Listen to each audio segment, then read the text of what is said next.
Hey, if you want access to the transcript, the show notes, and the links talked about as part of this episode, you can head to Seven. So the word all spelled out, SEVEN health.com/323.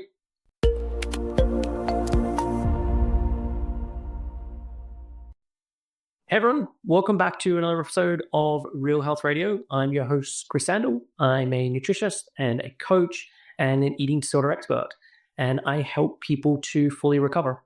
So before we get on with the show, I just want to announce that I'm currently taking on new clients.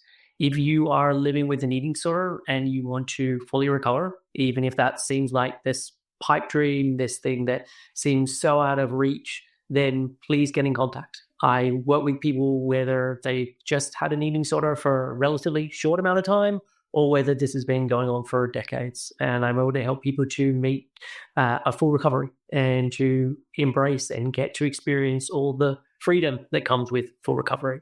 So if this is what you would like, then please send an email to info@7-health.com and put coaching in the subject line. And I can then send over the details about how I work with clients, and we can schedule a call so that we can find out if the approach that I use would work with you and if we're a good match, and we can then go from there. So info@7-health.com and just put coaching in the subject line. So with today's episode, just a little bit of backstory of how I decided to do this. This isn't a topic that this is a topic I've covered on the podcast before, but I think it's a really important one. But I had an experience, I can't remember when this was. It was probably a couple of weeks ago. I was at the horses. So Ali, my wife, has 3 horses, or a horse and 2 ponies. And so I was out doing the horses, and it was freezing cold. It's Scotland. It's wintertime. And I was there all logged up, and I had my hood up. And I had my hood up, and I was just walking down a track.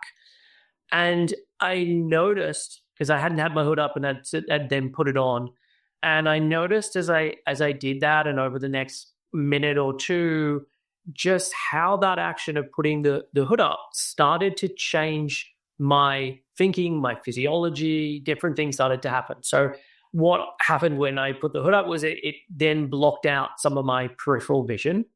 And so it meant that I had more of this sort of tunnel vision in terms of what I could actually see. So physically, there was something blocking my vision.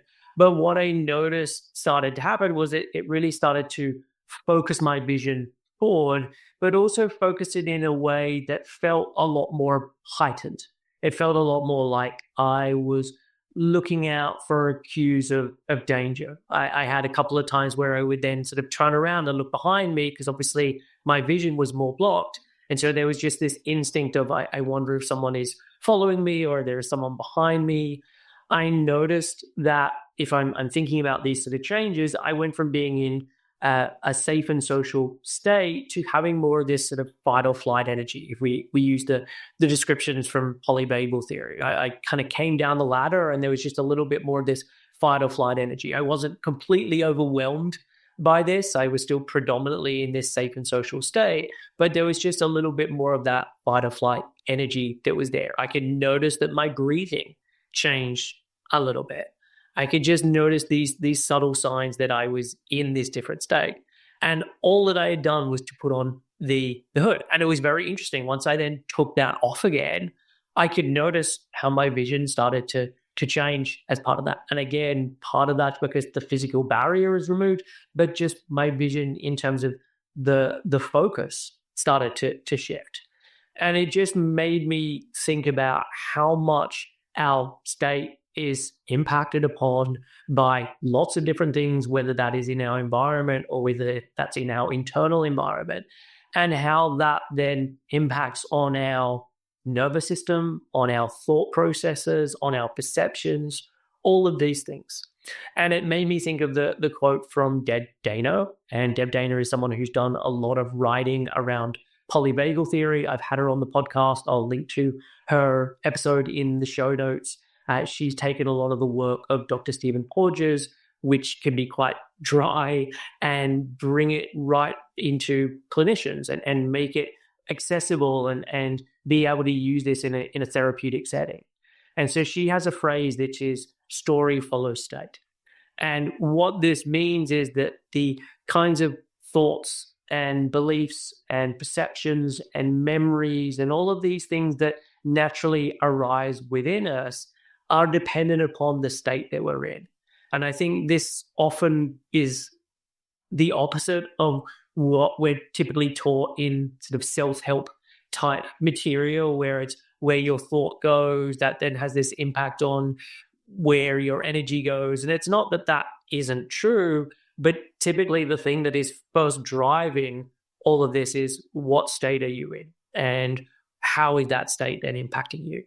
And the thing that I will always talk about with clients, and this is an area that I focus on a lot in the group program, it's a lot like when I'm working with one-on-one clients, is really the idea that you are perpetually in a state. We were all constantly in a state at different, at all points of the day. And those different states are impacted upon by lots of different things. It could be the amount of sunlight that you're getting, the last time that you had a meal, how much sleep did you get the night before, how well hydrated you are, did you have an argument with a spouse in the morning, what's going on with your child and their schooling. Like there are so many different things that can then have an impact on our state, and then that then in turn has an impact on the kinds of thoughts that naturally arise, the kinds of emotions that naturally arise, the kind of sensations that we're now noticing. All of these things are then impacted upon by our state. And so I want to just give a couple of examples of how this plays out in the real world. And these are some good, interesting studies. And then I want to talk about why I think this is such an important concept and really how it relates to eating disorders and then eating disorder recovery. So there's a really great study, and I've referenced this numerous times on the podcast before, but I keep going back to it because I think it really eloquently demonstrates this point. And it was done with Israeli judges, and it was done back in 2011. And what they did as part of the study is they looked at the judges' decisions over parole hearings. So it was these decisions around parole hearings. There were, I think there was 8 judges, and they looked at over 1,000 rulings. And this was the rulings that they made back in 2009. And what should be happening as part of these rulings is we should be making decisions based on the merit of the case and the facts of the case. But what they found was something different to this. So when they looked at the decisions, and I should just say that when the judges are doing their rulings, that the day's broken up into different sessions. So they'll have a session, then they'll have a break, then they'll have another session, they'll have a break, and they'll have another session. And so that there are these different sessions that they're doing throughout the day, and then between those sessions, they're then having a snack, having lunch, whatever it may be. And so what they then found is when they looked at these decisions and they mapped them across the sessions, the probability of a favorable decision at the start of a session was roughly around 65%. And then towards the end of the session, it was almost 0%. And then they would have a break, and then they would come back, and rulings would then go up to roughly 65%. And then as time went on, we get back to it basically being 0%. And this really shouldn't be happening if we're looking at just the merits of the case. But what was basically happening is as the judges were full or they'd had good energy coming in, a favorable decision was much more likely. And as time went on and they became more hungry and in a lower energy state and more mentally depleted by this case and then the next case and the next case without having a break, they then started to see the defendants in a different light. And they were then less favorable in their rulings. And the thing is, I bet if you then pulled the judges to the side and said, hey, I noticed that this person got granted parole and then this other person didn't get granted parole, can you explain why? They would have a story about why this one really deserved it and this person didn't. But as this demonstrates, a lot of this was down to just where was their ruling based on how long it had been since they'd had a break. Now, with another piece of research, a study done in 2014, and this was then looking at how smell can affect someone's thoughts and then their beliefs. And so they asked people to fill out a survey about their views. And the survey was asking things around gay marriage, premarital sex, pornography, the death penalty, taxes, military spending, foreign aid. So there's a real wide mix of things that the survey was asking. And so they got them to come and sit in this little room and to fill out the survey. They then got another set of people and they asked them to come in, and these set of people were the same demographics. They gave them the exact same survey. But this time what they did is they filled the room with stinky garbage. It wasn't actually stinky garbage. It was a chemical that then smelt like stinky garbage. And when it was butyric acid was what they did. And it's kind of like cheesy pinto beans and too much beer was how it's described. And when we look at the regions in the brain that are connected to disgust, whether we're talking about disgust from a smell perspective or we're talking about disgust from an idea perspective or social mores perspective, they are found in the exact same region. They are the same region. And so when we prime one region for disgust by filling it with stinky garbage or the smell of stinky garbage, we notice that people become a lot more socially conservative. And this is what happened in terms of the survey. The second group, when they looked at the survey respondents, their answers were a lot more socially conservative than the people who hadn't had the room smelling the way that it did. There are other much shorter examples. I'm not going to go through the full studies on these, but if you put a poster up with a pair of eyes on it near a bus stop, people will litter less. If you play classical music at a train station or near a bus station, it reduces antisocial behavior. If you put a pair of eyes on a computer screen and people are playing a game around economics, so different games in terms of how much you will give money or spend money or how much you'll do someone out of money or any of those kind of games that they will often play to look at human behavior. If you put some eyes on the screen, people become a lot more generous in economic games. And the rationale is that they are being watched. And all of these are just examples of how when we do something to affect someone's state, the kinds of thoughts and feelings and beliefs and stories all start to shift. I've done a very long podcast or a number of podcasts on the Minnesota Salvation Experiment. And again, I will link to that in the show notes, so I don't need to go through it in any length here. But that is a very good example of what happens when people aren't given the amount of energy that they need to survive in a healthy way. Not only did they get lots of physical symptoms that started to occur, but in terms of their mental capacity and their beliefs and their views, all of these things started to change simply by getting them into a different physical state because they weren't having enough energy coming in. And so why am I talking about this? How does this all relate to eating disorders? As I said at the top, we are always in a state. And the state that you're in will impact the kinds of thoughts and feelings and beliefs and memories and sensations and all of these things that naturally arise in you. Because you don't think your thoughts.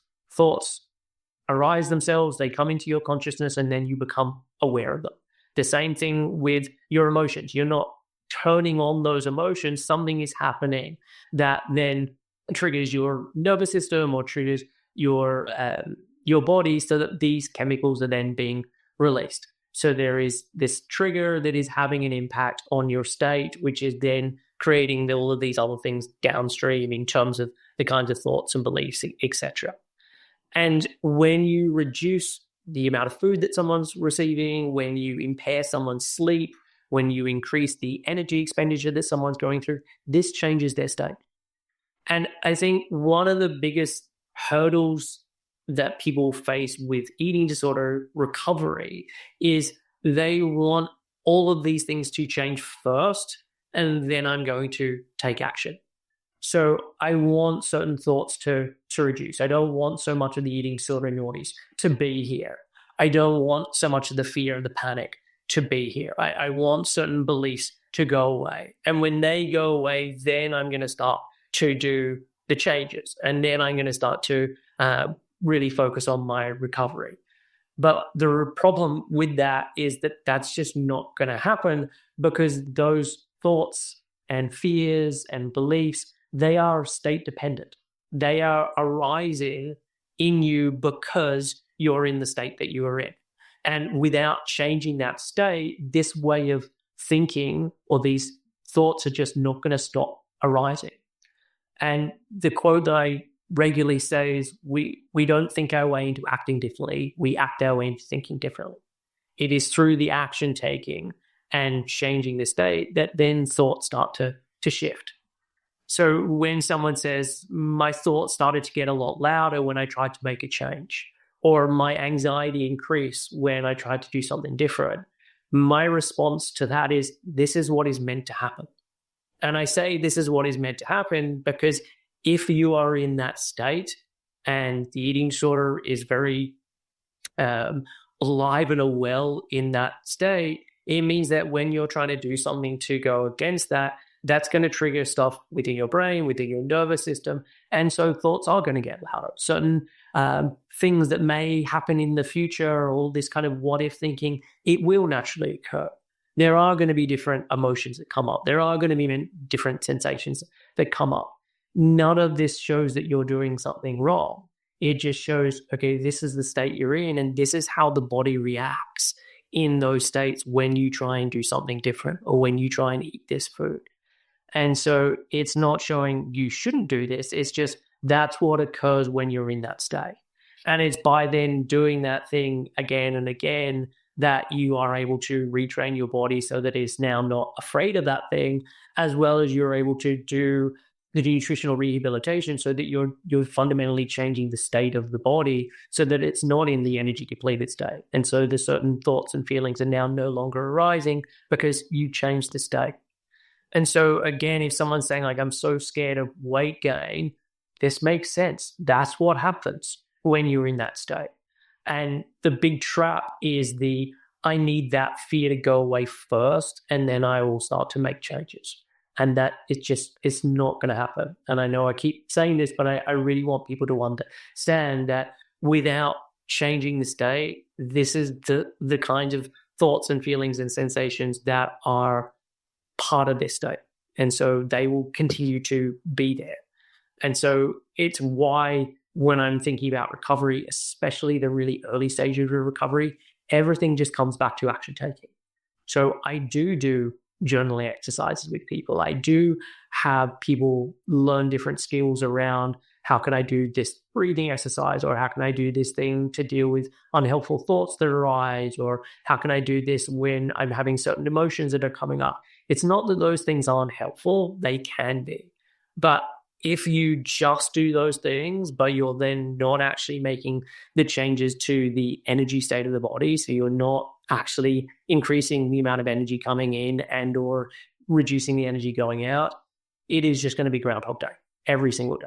It doesn't matter how good you get at doing those different skills, you haven't changed the state. And so your brain is just going to keep sending those thoughts and keep sending those thoughts and keep sending those thoughts.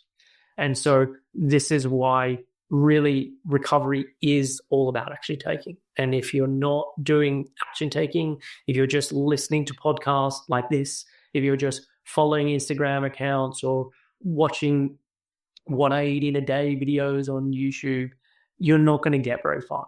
It's not going to change anything for you. And the idea of if I listen to this and watch this and follow this, that's then going to reduce the anxiety in and of itself, I don't believe that to be true.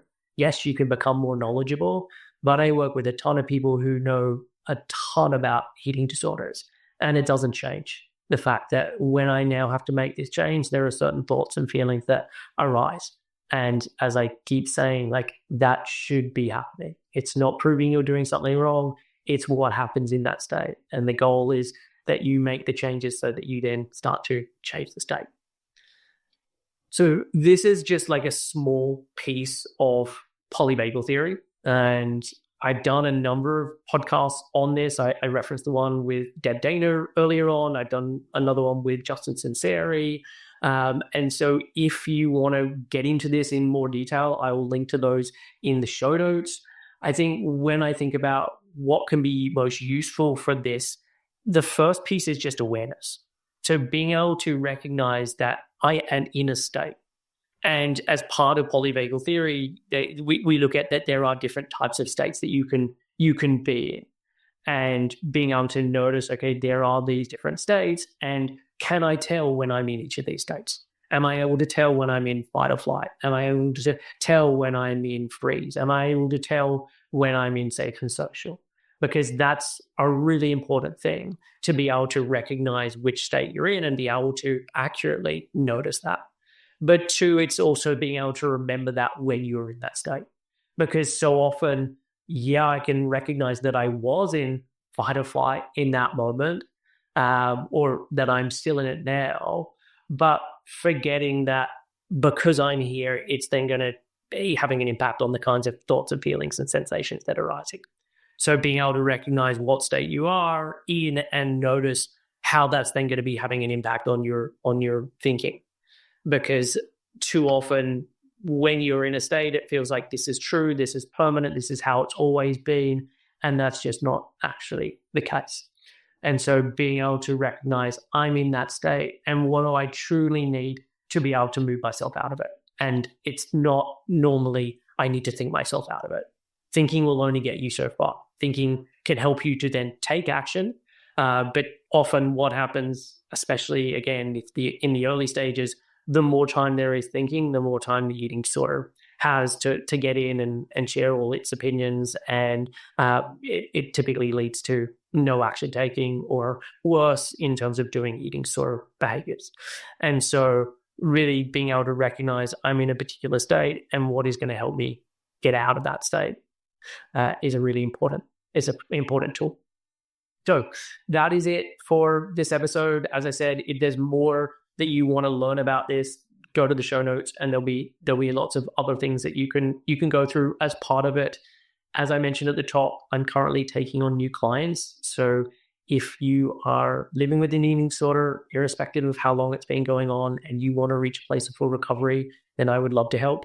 You can send an email to info@7-health.com and just put coaching in the subject line, and I can send over the details. That is it for this week's episode. I will be back with a new episode next week. Until then, take care of yourself, and I will see you soon.